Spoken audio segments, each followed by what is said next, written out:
Hola, ¿qué tal? Muy buenas tardes. Es un placer estar el día de hoy con ustedes. Un honor estar con el maestro Francisco Hinojosa, con Samantha Vargas, con Tlanesi, que está también con nosotros. Muchas gracias por acompañarnos en esta charla titulada Entrometidos en las historias de Francisco Hinojosa. Y bueno, ya el título nos dice de qué va esto. Obviamente vamos a hablar sobre la obra de Francisco Hinojosa. Creo que todos en la FILIT somos grandes admiradores del maestro y agradecemos profundamente que esté el día de hoy aquí. Es un honor para nosotros, de verdad. Creo que nos enriquece muchísimo todo lo que podamos escucharle, todo lo que podamos aprenderle. Y pues nada, agradecer mucho por todas las historias que nos comparte y qué honor, en serio. Bueno, No, pues pues para mí también un gusto. gracias. Pues en nombre del Comité Organizador Ciudadano de la Feria Intercultural del Libro de Tacámbaro, les doy la más cordial bienvenida. Y a continuación voy a presentar, que no necesita presentación, pero lo vamos a hacer por mero protocolo, a Francisco Hinojosa. Él nació en la Ciudad de México en 1954, es poeta y narrador. Estudió la carrera en Lengua y Literaturas Hispánicas en la Universidad Nacional Autónoma de México. En una gran parte de su obra ha sido dedicada a los niños y jóvenes. Ha impartido talleres de creación en diversos países y estados de la República. Es uno de los autores más destacados de literatura infantil y juvenil en lengua española. Fue becario en la rama de cuento por el Fondo Nacional para la Cultura y las Artes en 1991 y 1992 y miembro del Sistema Nacional de Creadores desde 1994. En el 2016 fue nombrado embajador de la Feria Internacional del Libro Infantil y Juvenil. Su libro, La Fórmula del Dr. Funes, fue llevado al cine en 2015, bajo la dirección de José Buil. Varias de sus obras han sido adaptadas al teatro. Ahora presentaremos a Zuleima Samantha Vargas Guijosa. Ella es originaria de Tacámbaro, es licenciada en Lengua y Literaturas Hispánicas por la Universidad Michoacana de San Nicolás de Hidalgo. Desde 2015 es gestora cultural, cuentacuentos y mediadora de lectura en Luz Verde Sala de Lectura. Ha publicado narrativa y poesía en las antologías Raíces a una Voz 2016, 2018 y 2019 y poesía en la antología gráfica Zompantli del colectivo Achoques. Es además miembro de nuestro comité organizador ciudadano de la FILIT y una persona súper especial para todos los niños en Tacámbaro, muy querida, una mediadora de lectura súper maravillosa que ha abierto el camino aquí en Tacámbaro para que exista la mediación lectora. Así que sean ambos bienvenidos. También Tlanesi, que está aquí con nosotros, una niña súper talentosa y brillante y maravillosa lectora. Así que pues adelante, la charla es toda suya y nos vemos pronto. Muchas gracias. Gracias a ti. Así como lo dijo Jox, sí somos tus superfans. Sí, somos mucho tus fans. Y Gracias. estaba muy nerviosa. Yo creo que también, Clan, estamos así como tiruriru. Porque nos dije, wow, vamos a conocer a quien tanto hemos leído todos estos años. Porque, bueno, algo de lo que mencionó Jox, pues tengo varios años dedicándome al trabajo del fomento a la lectura con niños. Y de hecho, Tlanesi, yo la conozco desde, ¿qué 2 años, Tlane, tenías? 2 años, y ya le leía tus cuentos, que empezamos con la obra emblemática, ¿no? Tu obra que es más conocida y popular y que se ha llevado a todas partes y por las que muchas niñas y niños nos volvimos lectores. También me nombro a mí porque yo conocí ese libro hasta que me volví promotora de lectura. Y tuve 2 descubrimientos muy grandes, Francisco, cuando comencé a pensar en qué iba a platicar contigo. El primer descubrimiento que tuve fue que tu libro tiene los mismos años que yo. 30 años cumples. O ya los cumpliste. ¿Cuántos años tiene tu libro de La Peor Señora del Mundo? Esos tengo yo. 30 Sí, años. Justamente este año, en noviembre de este año, se cumplen 30 años de haber sido publicado. sí, y yo dije, wow, soy de la edad de uno de mis libros favoritos. La edad de la peor señora. Bueno, pues Sí, es no la se ve peor tan señora. joven. No se ve tan joven en los dibujos del Fisgón, pero bueno. Sí, cuéntanos tú, me gustaría que abriéramos esta pequeña charla sobre el impacto a lo largo de estos 30 años de la peor señora del mundo. ¿Ya tienes contemplado algo o va a haber, no sé, ediciones especiales o vamos a conocer otra parte de la peor señora del mundo? Ah, Pues bueno, en realidad se han hecho pues muchas interpretaciones desde cuentacuentos o narradores orales, como le quieras llamar.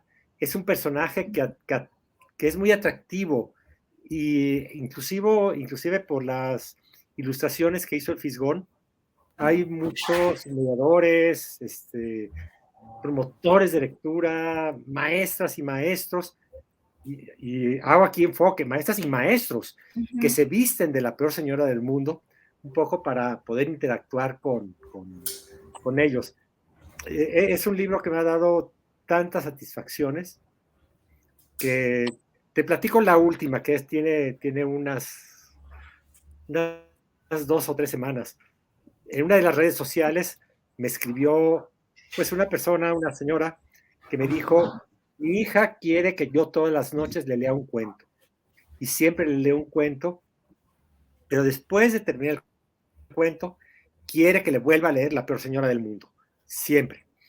Y me pregunta que si puedo contactarte para decirte que si quieres ser su abuelito. Y por supuesto le dije que sí. ¡Qué hermoso! Ya, por supuesto. Tengo una nieta recién nacida y esta, pero no la conozco, sé que se llama Victoria, pero bueno, acepté, por supuesto, ser abuelito de ella.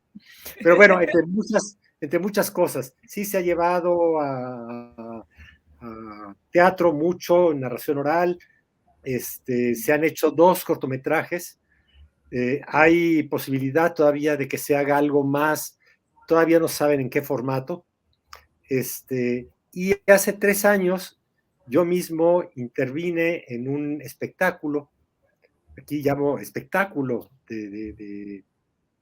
sobre la peor señora del mundo, en el que yo tenía un grupo de jóvenes músicos, talentosísimos, muy jóvenes, llamados la Orquesta Basura, que se llaman así porque todos los instrumentos que tienen los hacen con materiales reciclables. Entonces, bueno, yo tenía esta orquesta Basura que compuso algunas piezas relativas a la persona del mundo.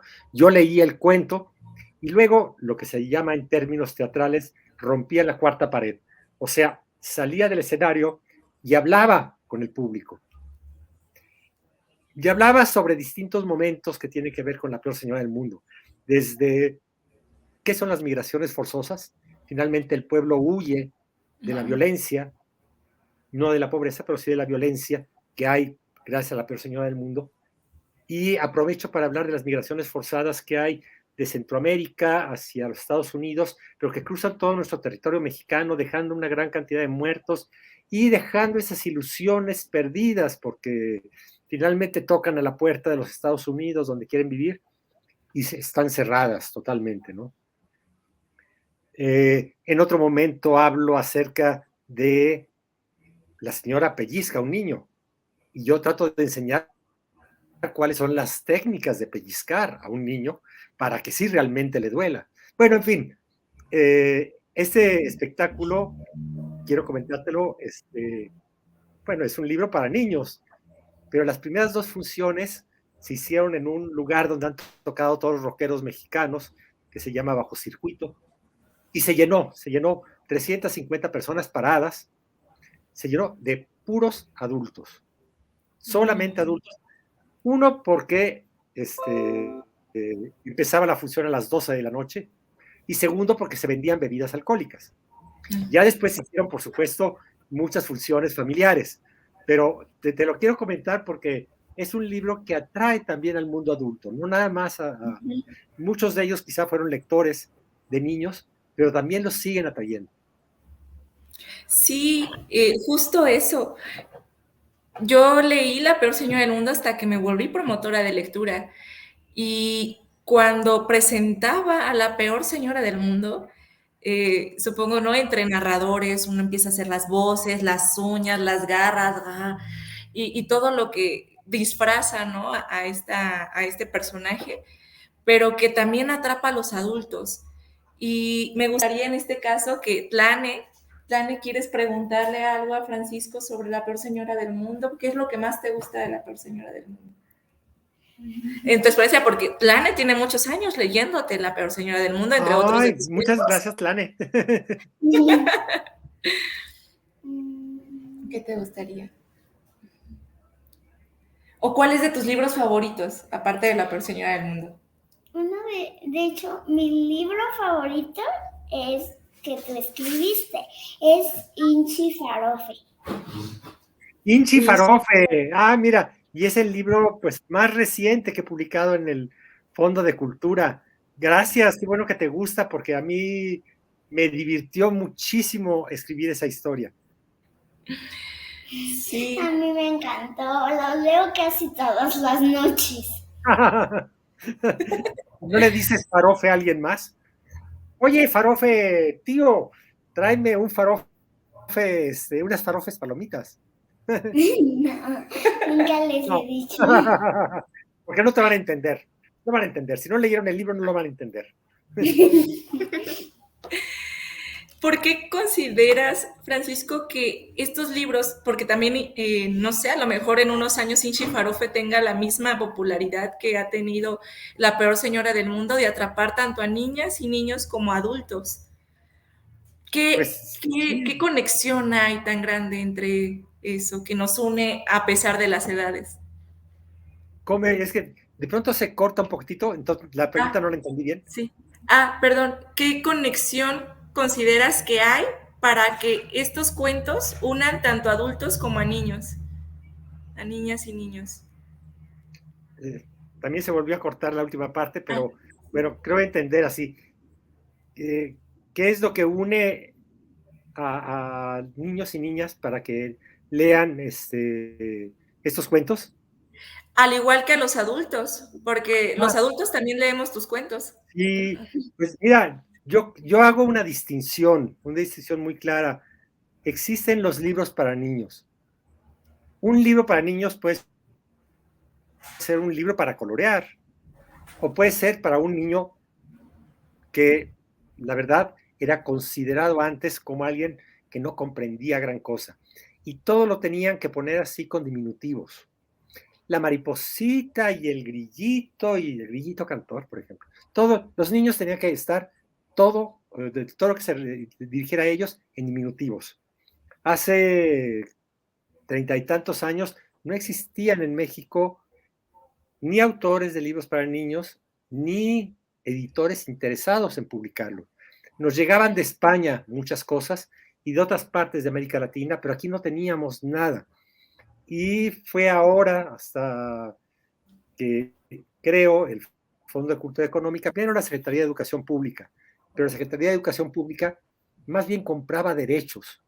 Pero el Fondo de Cultura Económica, que también al principio compró derechos, empezó a buscar a autores, y de estos, digamos, de estos 30 y tantos años a la fecha, en realidad empezó a publicar en 1991, o sea, 31 años de que empezaron a publicar, se ha creado ya una comunidad de escritores, ilustradores, diseñadores, editores, dedicados fundamentalmente a los libros para niños y para jóvenes.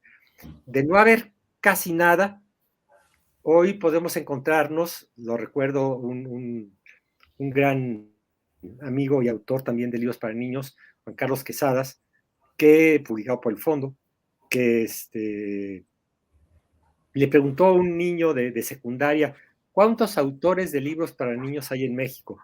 Y le dijo 80. ¿De dónde lo sacó? ¿Quién sabe? Pero ya después me puse a hacer cuentas con él y en ese entonces, ya hace ya unos 8 años de esto, pues sí, 80. Yo creo que ya deben ser muchos más y están muy activos. Somos un grupo muy unido. Creo que nos leemos, nos consecuentamos, nos queremos y nos leemos. Eso es algo que no pasa, por ejemplo, con los poetas y las poetas, que o se quieren o se odian, pero es así, o guerra, Segunda Guerra Mundial, o tratados de paz, pero en cambio eso, entre los que hacemos cosas para niños, nos llevamos bastante bien. Incluso yo también tengo una buena relación con maestras, maestros, mediadores de lectura, y también madres y padres de familia que hay, con los que me he relacionado a través de eso, de las historias, de los cuentos, de los libros. Qué padre. ¿Nos podrías compartir algunos de los, no sé, otros escritores de literatura infantil con los que te relacionas más?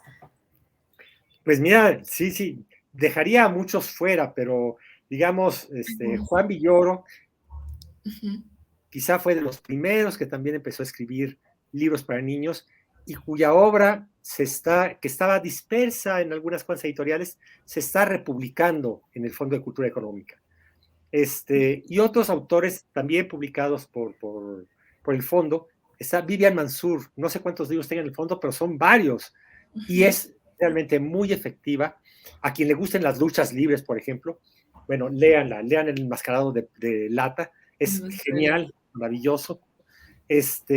Toño Malpica, creo que es uno de los grandes y mejores escritores de libros para niños y jóvenes y adultos que tenemos en México, y tiene una soltura que la verdad me parece envidiable. Yo tardo en escribir un cuento o un libro, mi promedio son 7 años. Él puede ser 2 días o 3 días o un mes o 2 meses.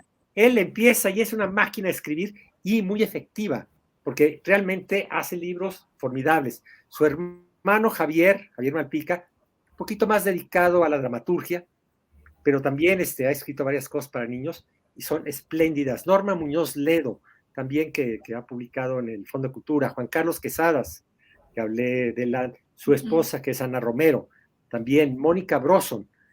Vaya, podríamos encontrar dentro del propio catálogo del Fondo de Cultura Económica a una buena cantidad de autores mexicanos que nos pueden llenar todos esos momentos de alegría, de felicidad, de convivencia, de hacer familia, de hacer comunidad, de hacer escuela, de hacer amigos.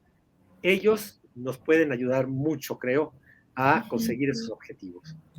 Sí, ay, qué bonito. No sabía esa parte en la que tenían una comunidad, en la que también se leían dentro de la literatura infantil los escritores.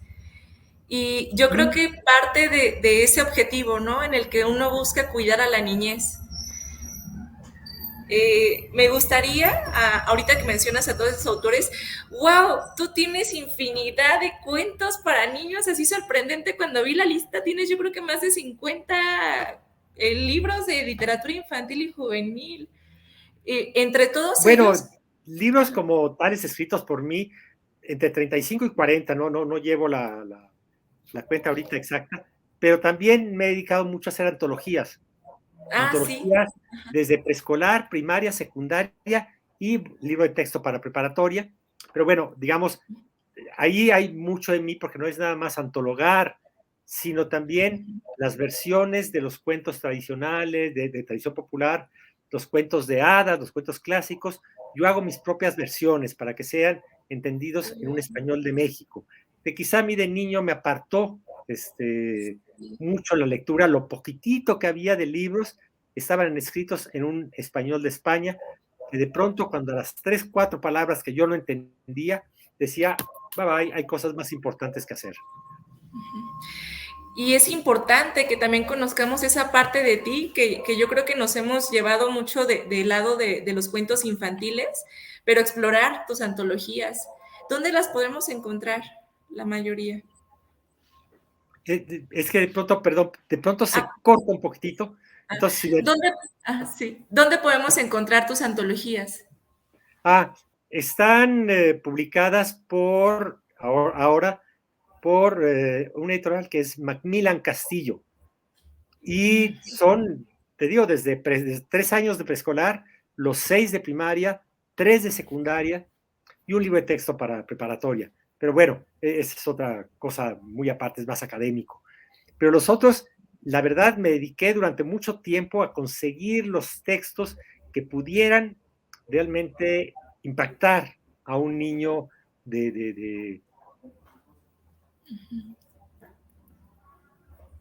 niños y jóvenes. Sí.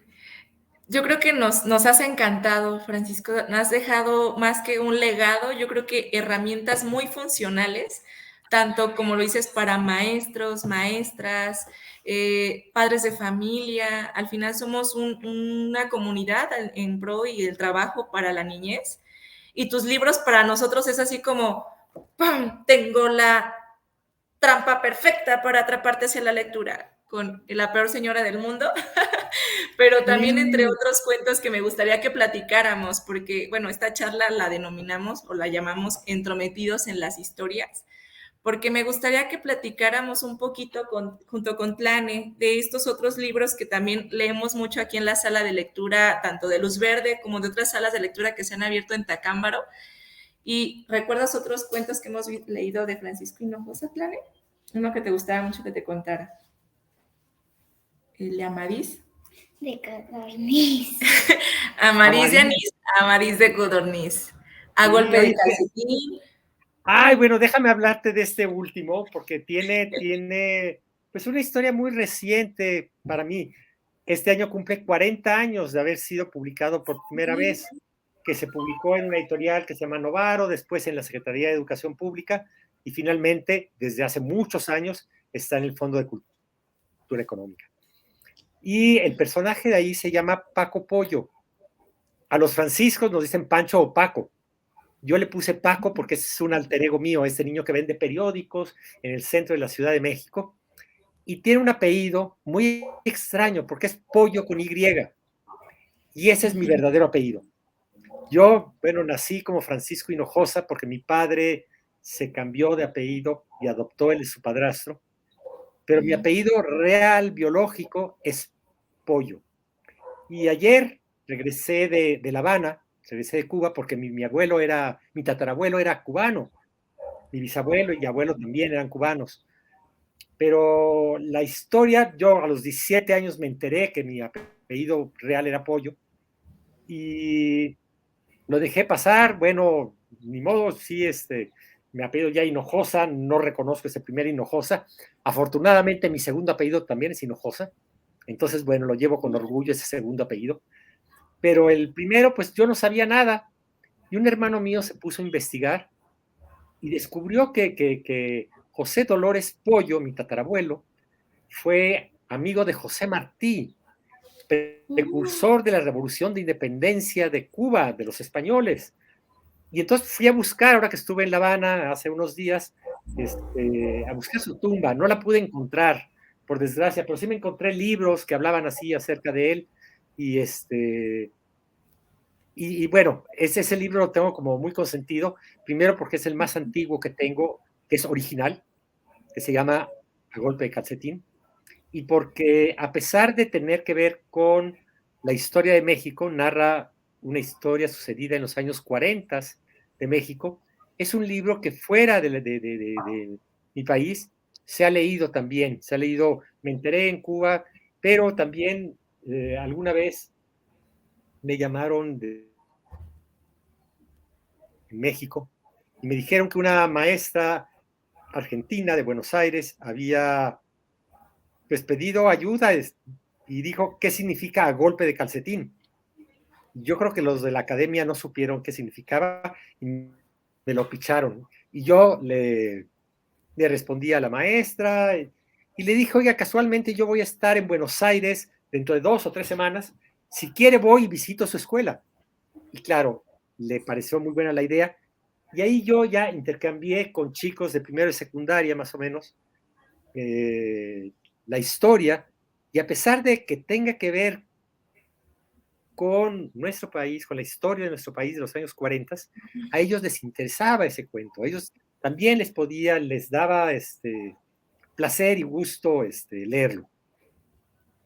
¡Wow! ¡Qué bonito! O sea, trasciende ya fronteras de tiempo Son y historias espacio. que bueno, van sucediendo y construyéndose todos los días. Sí. También nos encantaría, Amadís de Anís, Amadís de Godorniz también es de mis favoritos, lo cuento mucho en narración oral, se lo contaba mucho a Atlane, de hecho, ese libro pasó por todas sus hermanas, porque tiene otras 2 hermanas y les encantaba ese libro. ¿Te gustaría preguntarle algo sobre ese cuento? ¿Por qué lo escribí? Ya te leí los labios.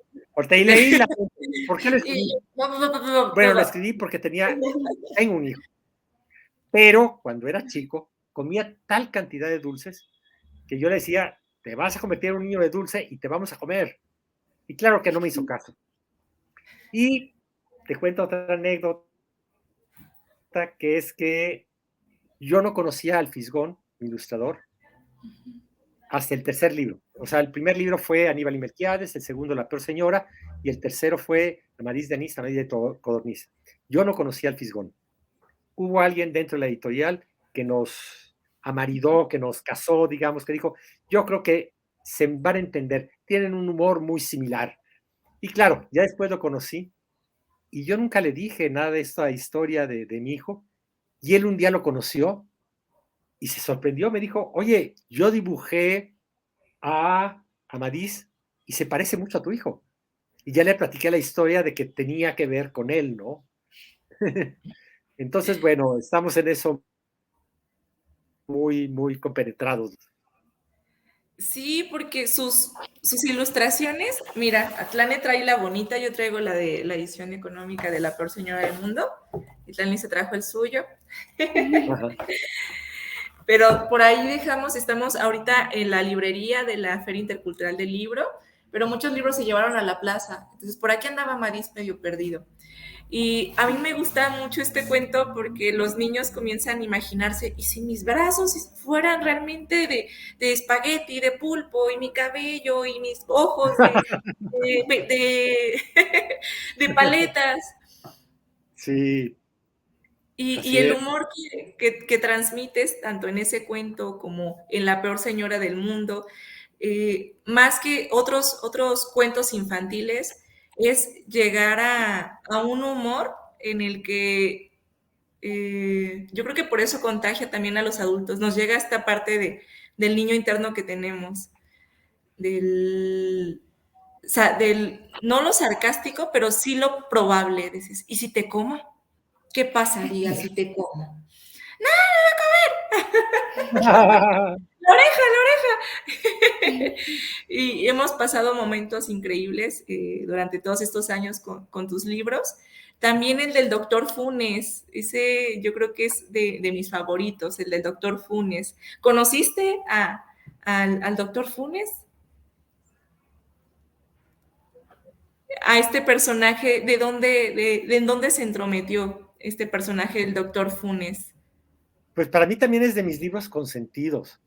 Y es el primer libro que escribí porque se me pegó la gana. O sea, yo antes de eso había escrito varios libros más, pero esos libros tenían que ver con encargos.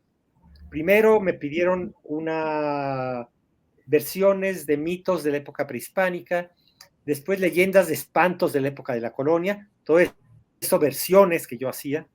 Después me pidieron un libro para niños pequeñitos porque no tenían autores. Entonces escribí uno que se llama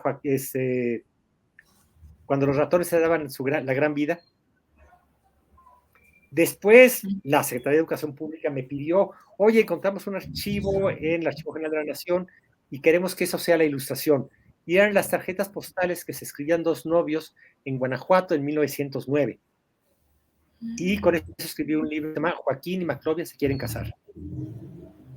Y hace un año y medio, estaba yo en una charla como esta, pero con una escuela de la Ciudad de México, y hablé, no sé por qué, de este libro de Joaquín y Maclovia se quieren casar, que hablo pocas veces de él, y un niño levantó la mano y me dijo, eran mis bisabuelos. Ya lo dejé pasar y todo eso, pero ya después la maestra me comunicó con la mamá, con la tía, con la abuela, y en efecto, esos personajes a los que yo le inventé una historia fueron seres de carne y hueso. Entonces, bueno, estoy armando una historia porque quiero escribir más acerca de ellos ya como personajes de la vida real, y lo quiero unir con las cartas que tengo ahora en mi poder de mi madre y de mi padre cuando eran niños, cuando eran jóvenes. Mi madre se casó a los 16 años, mi padre a los 21, y se escribían cartas de amor muy parecidas a los de Joaquín y Maclovia. Entonces estoy tratando de unir todo eso para escribir una historia pues más familiar. Ay, qué bonito. Ya lo quiero leer. Sí, en la del doctor Funes, yo creo que algo que nos gusta mucho a los niños, o yo recordaba en mi niñez, esta parte de explorar, de buscar, de siempre estar buscando. Y cuando narras el personaje, ¿no? Que le regalan un telescopio y ese telescopio le permite no solo ver las estrellas, sino espiar. Sí, y tiene que ver con, vaya, la historia. Sí, yo le regalé alguna vez a mi hijo un telescopio, y digo que el que quería ver las estrellas y la luna era yo.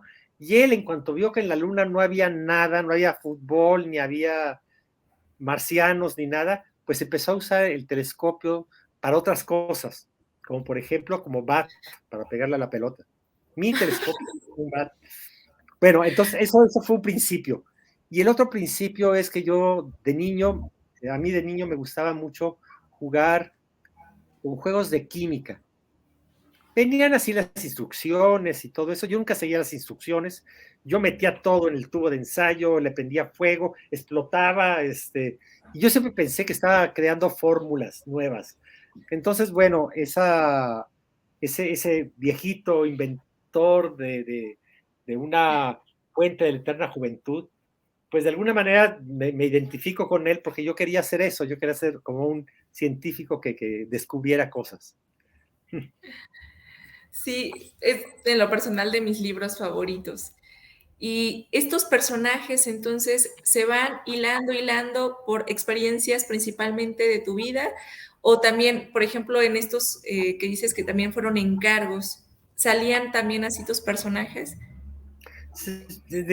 Cada libro tiene como su propia historia.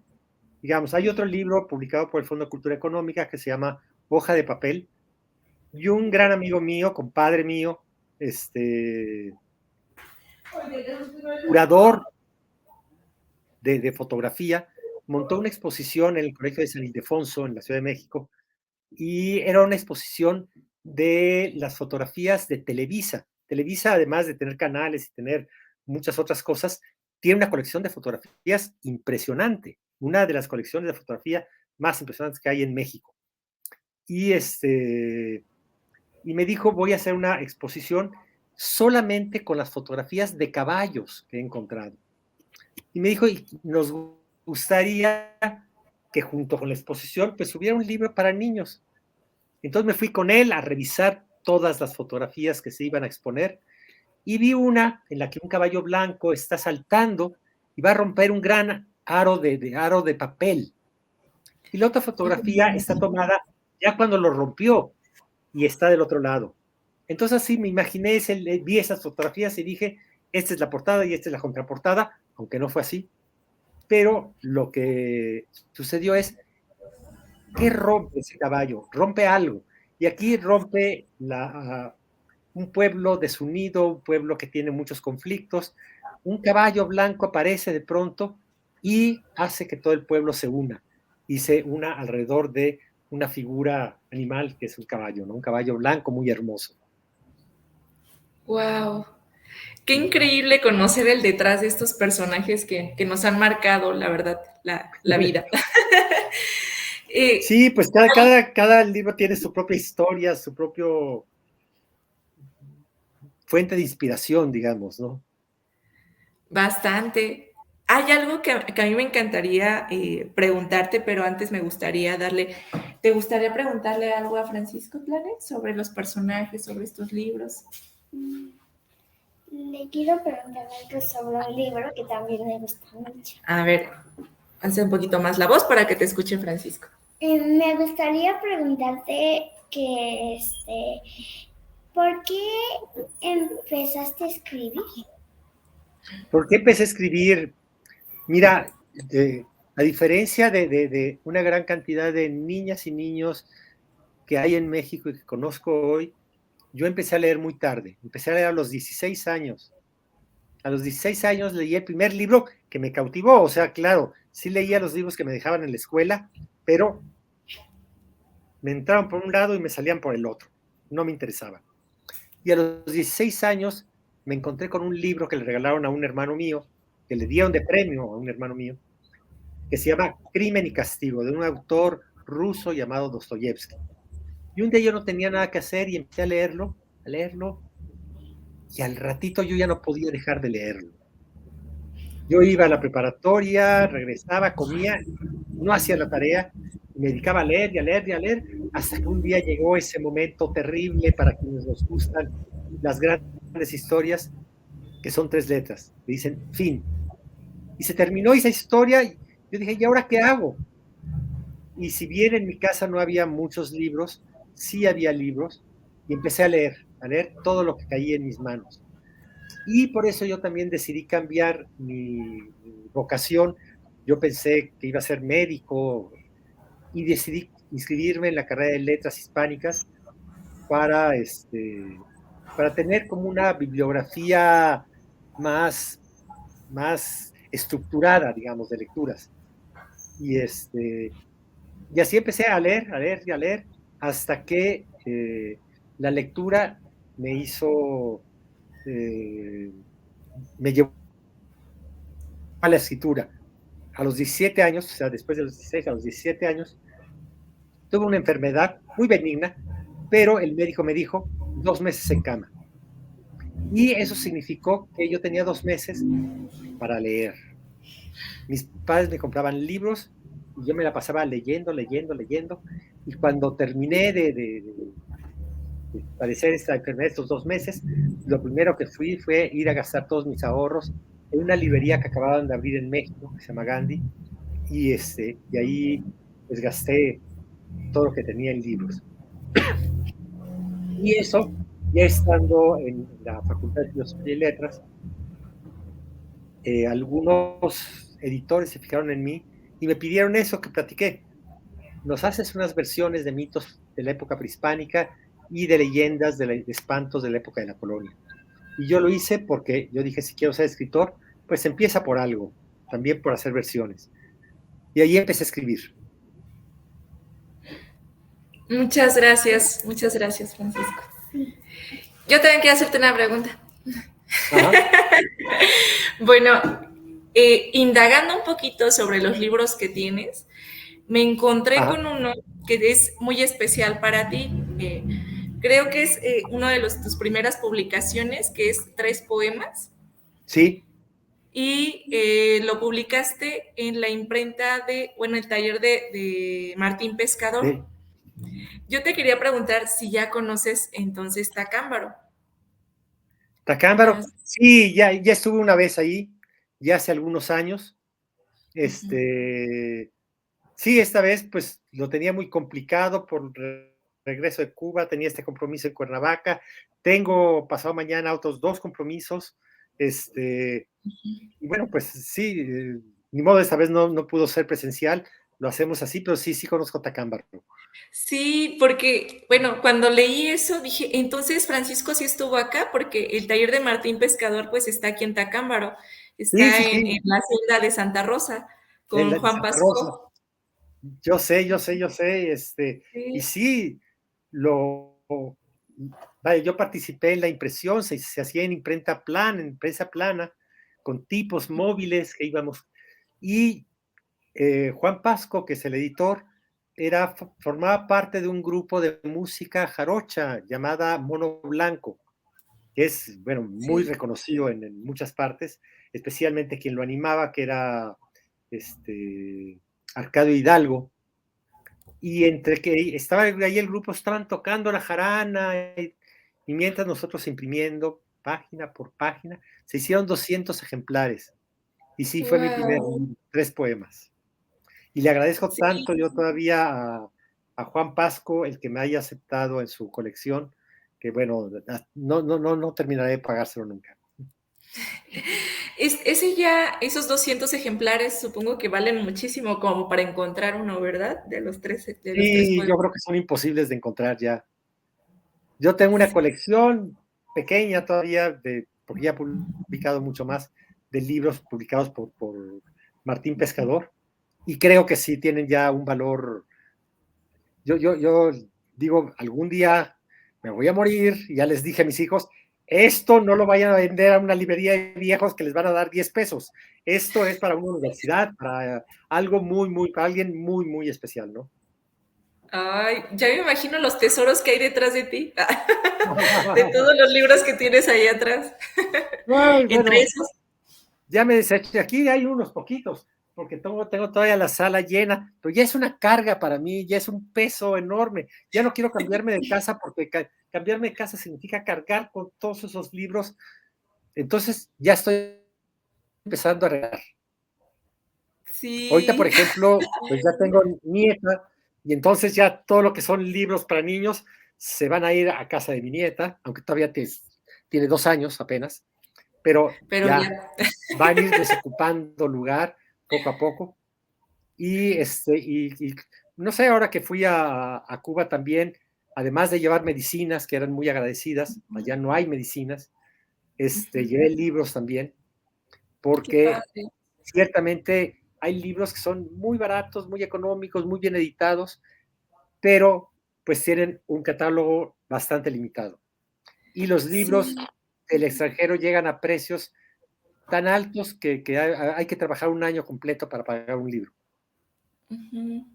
Me imagino qué hermoso el trabajo que haces, Francisco, es admirable en toda la extensión de la palabra, porque, bueno, dentro de la Feria del Libro, ya para pasar a las preguntas que te está haciendo el público, ahorita Ajá. amablemente Jox nos va a dejar ver. La Feria Intercultural del Libro, este espacio tiene muy poquito que se pudo abrir, es una pequeña librería, porque acá en Tacámbaro no tenemos una biblioteca abierta, bueno, biblioteca pública abierta.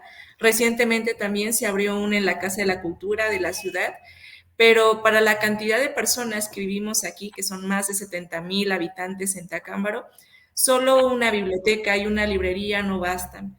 Y espacios como la Filit, pues siempre están resistiendo para que lleguen y lleguen más libros a los niños y a las niñas. Entonces es un enorme, Ajá. enorme placer que en algún momento y Sí, en un claro, futuro puedas acompañarnos acá. claro que sí, con todo gusto y si es posible, llevaré libros para la biblioteca, con todo gusto. Muchísimas gracias. Y aquí también la filita espera. Vamos a pasar a la parte de las preguntas con el público. Ana María García Lanza pregunta para el maestro, ¿cómo escribir para niños digitales? Para niños digitales, no sabía que existían niños digitales. Sí, digamos, libros digitales para niños, es lo mismo, los libros se hacen impresos y se traducen a un lenguaje digital. Sí he llegado a hacer 2 libros, nada más. Uno es una Caperucita Roja y otro que es un cuento de tradición popular, específicamente para que sean editados como libros digitales. Un ilustrador los hizo bien y yo nada más construí la historia, pero construir la historia es lo mismo, incluso uno de ellos que se llama Un negocio redondito, salió también publicado como libro, aunque originalmente estaba nada más pensado para ser publicado como algo digital. Gracias. Vamos a pasar otro comentario. Aquí tenemos a Sandra Cárdenas González.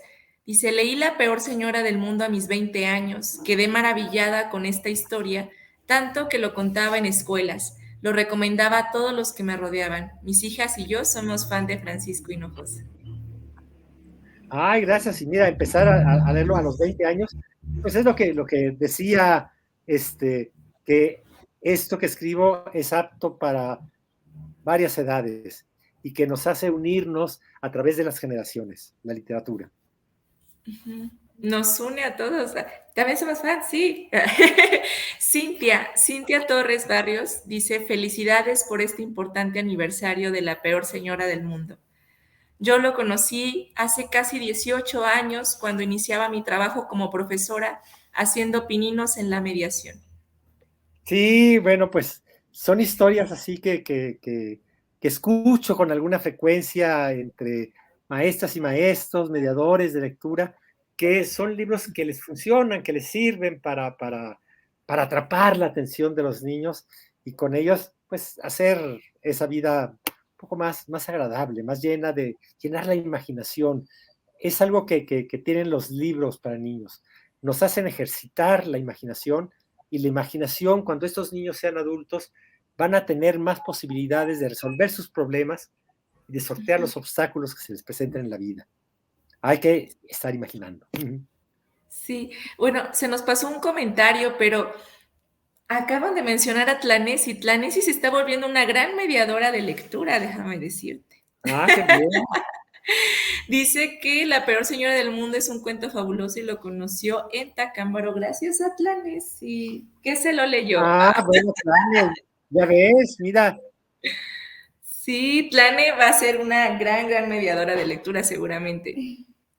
Y Ah, bueno, también, gracias por el comentario de Adriana Quirarte, que dice que si todos los libros míos son así entretenidos y cautivadores, como es escucharlo en este momento, yo quiero leerlos todos. Bueno, pues espero no decepcionarte con ninguno. y Margarita, Margarita, ¿cómo hace su proceso creativo? Pues en realidad no tengo ni disciplina ni nada, solamente eso sí, trato de escribir todos los días. A veces no puedo por alguna razón que me sobrepasa, pero trato de escribir todos los días. Y para mí escribir 3 páginas en un día es un día que trabajé muchísimo. Es un día feliz. qué hermoso. Rach Julián nos comenta que conocí la literatura infantil hace 2 años apenas, soy adulta, pero me encanta Léperas contra mocosos. Ah, pues es otro libro también a mí que me gustó mucho escribirlo, porque son finalmente 3 peores señoras del mundo que se enfrentan contra 3 niños bastante malcriados. Entonces, fue una historia que disfruté mucho, porque además dije, ¿cómo voy a poner groserías en un libro para niños? Bueno, pues hay que inventarlos, porque las groserías, las palabras son de quien las pronuncia y son el dueño es de quien le da un sentido. Entonces, yo me inventé estas malas palabras, estas ofensas, porque no significa nada. Decirle a alguien, eres un séptimo esdrújulo tácito, pues no tiene nada, pero se dice con tal intención que sí ofende a quien se lo está diciendo, ¿no? Así fue también el de Inchi Farofe, ¿verdad? Así, sí, yo quería escribir un libro que se llamara Pinche, pero eso es un libro que nadie lo iba a querer publicar, por eso le di la vuelta de tuerca y y ya. Margarita Y aquí me dice, dice, sí. hice comer ensalada a mis hijas con las técnicas del libro para niños malcriados. Ah, bueno, pues qué bueno que haya servido para algo, porque sí, es un libro para los papás, para que corrijan a sus niños, pero hay otro libro que se llama también Manual para corregir adultos malcriados. Entonces, para que los niños lo lean y puedan corregir a los adultos que se portan mal, que también se portan mal. Hay que también Mari manda saludos desde Tlaxcala. Saludos a Tlaxcala. Bueno, vamos a ir cerrando poco a poco esta charla porque, bueno, sabemos que tu tiempo también es limitado y estaba pensada para 1 hora, la estamos disfrutando bastante, yo creo que nos quedaríamos acá otro ratote platicando contigo, sobre todo los libros que tienes allá atrás, sobre todas tus historias, pero queremos agradecerte enormemente que hayas tenido la oportunidad de compartir con nosotros palabras, más saber un poquito más sobre tus historias, porque yo también tengo algunos libros de los que son para adultos. Tengo El tiempo apremia aquí, que también es de mis favoritos. Ajá. Lo trabajo mucho también con jóvenes y adultos, tus cuentos, porque comparten este mismo humor negro y parte pícara que tienen para atrapar al lector.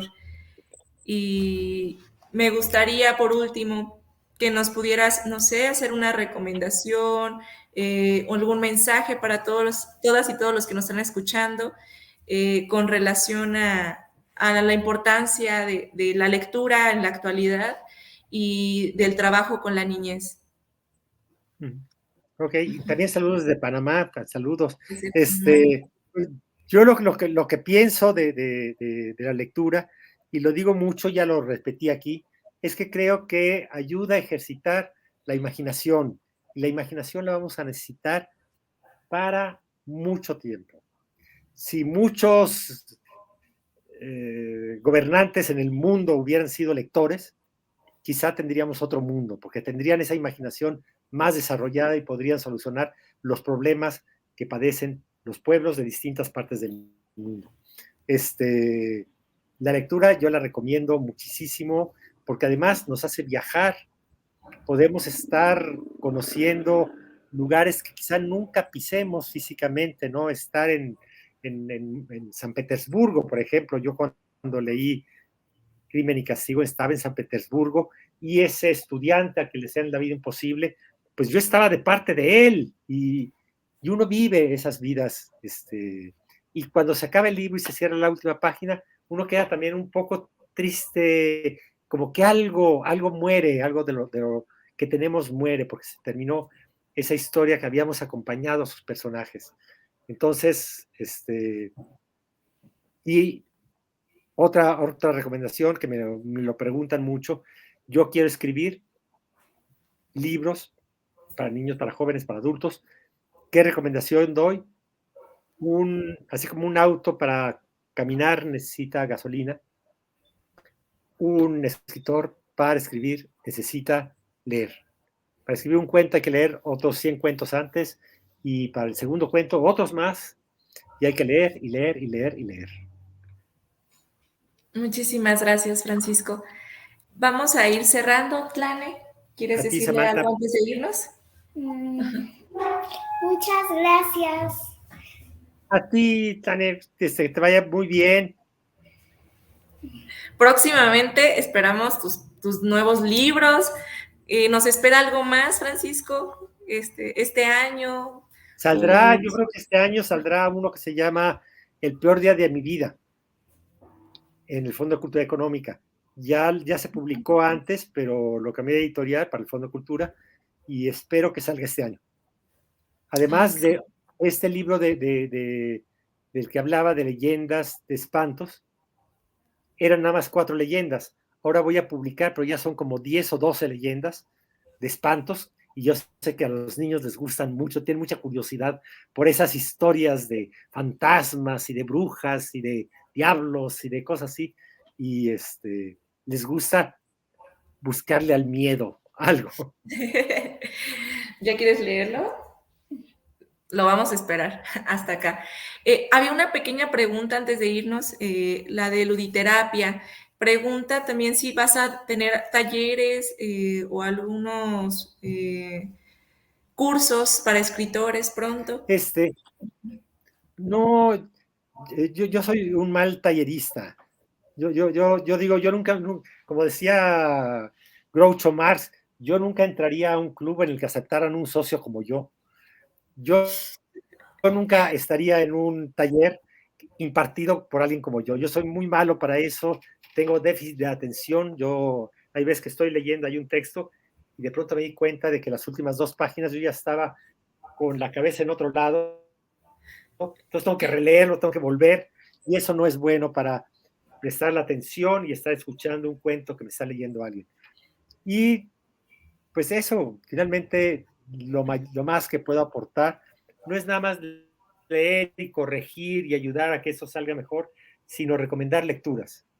Eso es, sí, cuando he tenido talleres, siempre he dicho, lee esto, esto y esto y esto. Porque también les pregunto qué libros han leído y la respuesta es, pues como 3 o 4. Y no, para leer, para escribir hay que leer mucho. Muchas gracias. Pues con esto vamos a ir cerrando esta increíble charla acompañada de Francisco Hinojosa.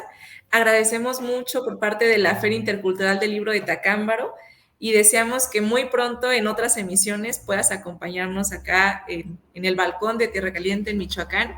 Te vamos a esperar con unas carnitas, unos uchepos. Y pues todos tus libros los podemos encontrar en Fondo de Cultura Económica, ¿verdad? O la mayoría. La mayoría en el Fondo de Cultura Económica, pero sí hay como otras 6 editoriales que tienen libros míos.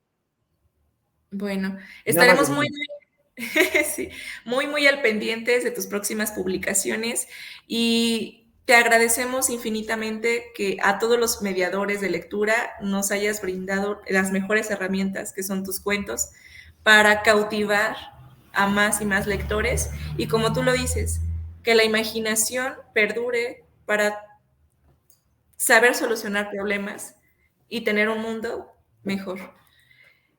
Bueno, sí. Mi mamá dice que muchos saludos para Francisco de toda mi familia. Sí. Que te mandan muchos saludos toda la familia de Tlanesi, Margarita, Sara, su hermana, Luisa, que también son tus fans. Y ahí tu papá Javier, todos te mandan muchos saludos, la familia Zarco de Tacámbaro. Me los saludas también, por favor, Lane. Sí. Y te mandamos un fuerte abrazo de regreso. Igual también para ustedes, también, fuerte abrazo. Sí, nos vemos muy pronto. Muchísimas gracias, Francisco. Gracias. Nos vemos. Nos vemos.